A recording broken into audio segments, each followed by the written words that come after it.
Pilipinas, are you ready for the grand coronation night of Miss Universe Philippines 2025?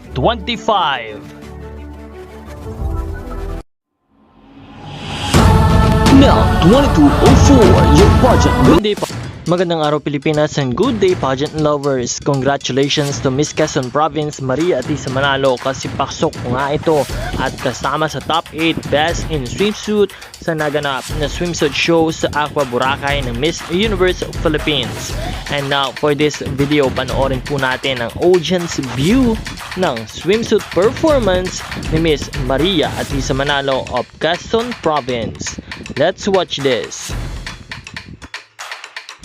Ipinakita nga ni Maria Atisa Manalo ang kanyang galing sa pagrampa at ang kanyang ganda sa pagdadala ng kanyang swimwear, kung kaya't napili si Maria Atisa Manalo bilang isa sa top 8 finalists ng Miss Universe Philippines 2025 Best in Swimsuit.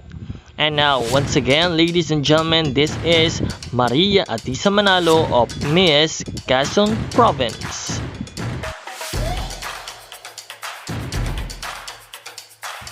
Maraming salamat sa iyong panonood at nawa ay panatilihin nakatutok sa channel na ito para sa lahat ng mga bagong updates. Maraming salamat din sa iyong pag-subscribe.